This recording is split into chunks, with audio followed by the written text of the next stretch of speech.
ناظرین السلام علیکم، ڈاکٹر نصر اللہ رانا ENT سرجن آج آپ کو ایک امپورٹنٹ ٹاپک کے متعلق بتائے گا، جو کہ ہے کہ how to fight against defence. بہراپن ایک المیہ ہے، ایک بیماری ہے، ایک مصیبت ہے۔ لاکھوں نے کروڑوں لوگ اس سے متاثر ہوتے ہیں، ہر ایج گروپ میں۔ بچہ ہے تو اس کو پرابلم ہے، جو جوان ہے تو اس کو ہو سکتی ہے، اولڈ ایج ہے تو وہ بہت سارے لوگ اس میں متاثر ہوتے ہیں۔ تو مجھے سب سے پہلے جس کے لیے شعور ہوا کہ میں نے سوچا، اور اس سلسلے میں یہ پرانی بات ہے، میو ہاسپٹل میں کام کرتا تھا، ہمارے وہ ENT سرجنس جو تھے اس کی سوسائٹی بنی، اور اس سلسلے میں مجھے انہوں نے ایک ذمہ داری دی کہ آپ جا کے کسی طریقے سے اس وقت کے جو اسٹرانگسٹ مین تھے، جنرل ضیاء الحق صاحب، president of Pakistan and chief marshal administrator, کبھی ان سے آپ مل کے کوئی بات کر لیں، شاید ہماری شنوائی ہو سکے۔ اور مجھے جو سپورٹ تھی وہ ENT اسپیشلسٹ جو سول سیکٹر کے تھے پورے پاکستان کے، کراچی سے پشاور تک، وہ PC ہوٹل میں اکٹھے ہوئے نا کہ جی آپ جائیں۔ However, I went and the President General Mohammad Zia ul Haq, he was very kind to me, gave me time. Otherwise, he was very busy person. He gave me the opportunity to talk on this issue. I said that our ENT specialty جو ہے ناک کان گلے کی، اس کو آپ کی تھوڑی سی سرپرستی کی ضرورت ہے۔ اللہ تعالیٰ نے آپ کو اتنا بڑا مقام دیا ہے، تو وہ میری بات سے امپریس ہوئے۔ انہوں نے کہا جی میں آپ کے لیے کیا کر سکتا ہوں؟ میں کہ جی میں اپنی ذاتی طور پر کوئی چیز نہیں آپ سے مانگتا۔ چاروں صوبوں نے مجھے بھیجا ہے، کوئٹہ، پشاور، کراچی، لاہور، ان کے ENT کے لوگ تھے۔ آپ ان تمام provincial headquarters Quetta, Karachi, Peshawar, Lahore میں ENT کے ڈائگنوسٹک سینٹر بنائے، اس کے لیے ڈائریکٹو ایشو کرتے ہیں۔ If you will say nobody can stop it, it was the directive from the highest man and strongest man. He was very kind. انہوں نے نیکی کا کام کیا، انہوں نے ڈائریکٹو ایشو کیا۔ Then he issued a directive to the Federal Secretary Health, Lieutenant General C.K. Hassan. میں ان کو خود ہی جا کے پرسنلی ملا بھی ہوں ٹو پرسو کہ بھائی یہ کام جو ہے نہیں آگے ڈائریکٹو ہے امپلیمنٹ ہو جائے۔ Then he set up the ENT center in JPMC and in one center of excellence in Islam Abad under the federal government.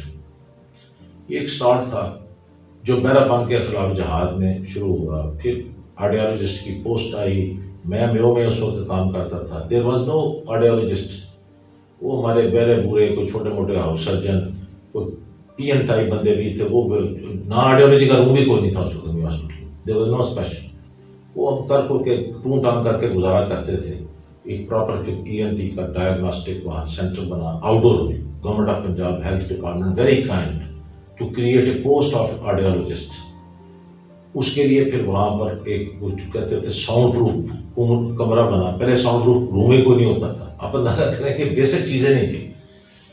خیر مجھے خوشی ہے کہ کوئی کام کا جو دیا ہم نے جلایا، اس کی اب روشنی ہے ماشاءاللہ، جب چپے چپے پہ آرڈیالوجسٹ ہے، اچھی بات ہے، فیسلٹی بڑھ گئی ہے۔ لوگوں کو ضروری نہیں کہ اب ایک بندہ جو ہے وہ فیصل آباد سے یا ایک بندہ ٹوبا ٹیکسن سے اٹھے اور جنگ سے آئے کہ جی میں کانٹیسٹ کرنے کی فیسلٹی وہاں پر ہی ہونی چاہیے، کیونکہ یہ زمانہ ہے جس میں اب چیزیں اللہ تعالیٰ کی مہربانی سے کمفرٹیبل ہو گئی ہیں۔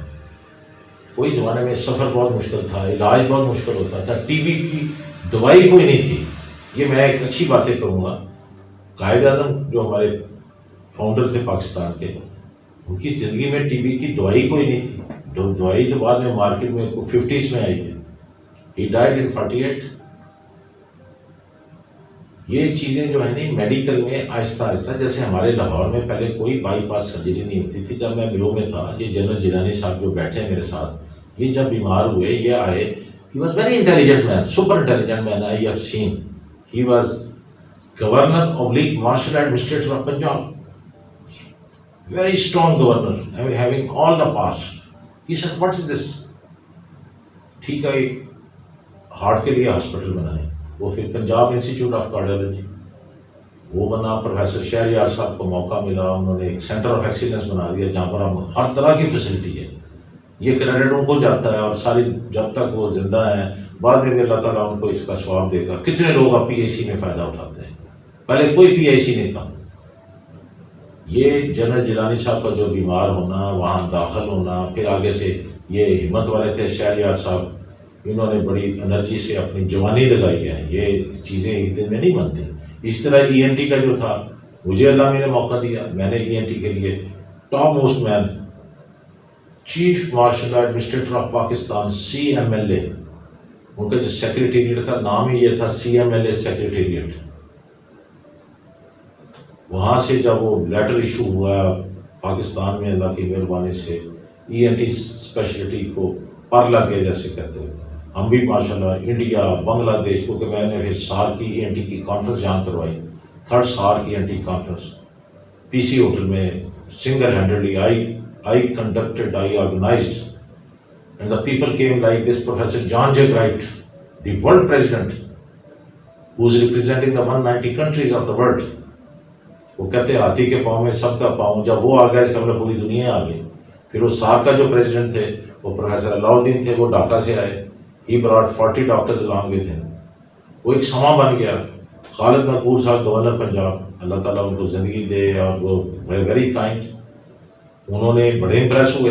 PC میں کرسٹل ہال میں جب یہ کانفرنس ہو رہی تھی، دیکھا کہ Galaxy of ENT doctors from various countries, اور اسپیشلی جب وہ جان جے گرائٹ سے ملے، میرے ساتھ ہی بیٹھے ہوئے ہیں، یہ جان جے گرائٹ بھی ہیں، پروفیسر علاء الدین بھی ہیں، تو انہوں نے ہمیں انوائٹ کیا۔ We went to governor house, have dinner with ہم، اور اگلے دن صبح ناشتے کی ٹیبل پہ آپ دیکھ سکتے ہیں پروفیسر جان جے گرائٹ PC ہوٹل میں، professor Alauddin and I are on the breakfast table. وہاں بھی انہوں نے پھر یہ بات یہی کی کہ بین الاقوامی کے خلاف جہاد کیسے کریں۔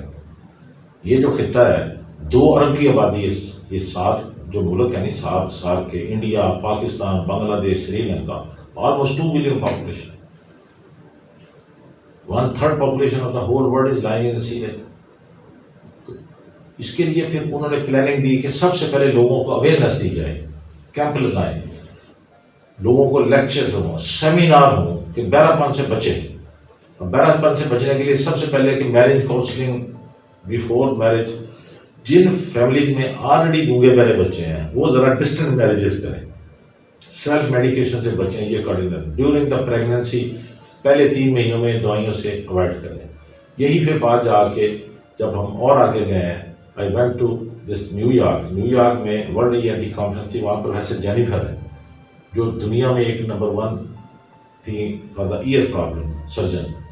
انہوں نے بھی کہا کہ بھائی اعلیٰ سماج جو ہے اس کو آپ جتنی جلدی ہو سکے بچے کو لگائیں، ڈونٹ ویسٹ ٹائم، جتنی ارلی لگ جائے گا بچے کا سماعت بہتر ہو جائے گی۔ ساتھ اسپیچ تھراپی، بزداد خود گونگا پن کوئی بیماری نہیں، بچے کے آلہ لگ جائے اسپیچ تھراپی ہے۔ اسپیچ تھراپی کو بہت بڑا ہنر نہیں ہے یا وہ منتر نہیں ہے، وہ بچے کی ماں بھی 1 سے 10 تک روز بیٹھ کے گنتی گنے، کان کو آلہ لگا کے، اسی کو اسپیچ تھراپی کہتے ہیں، اسے کافی حد تک ہے۔ لیکن اگر پراپر اسپیچ تھراپسٹ ہوں تو بہت اچھی بات ہے، مطلب وہ تو ایک پراپر جیسے ایک پراپر فزیو تھراپسٹ ہو ٹھیک ہے، نہیں تو کم از کم خود ہی اپنی ٹانگ یا بازو کے اوپر بندہ مالش کر کے کچھ نہ گزارا کر لیتا ہے۔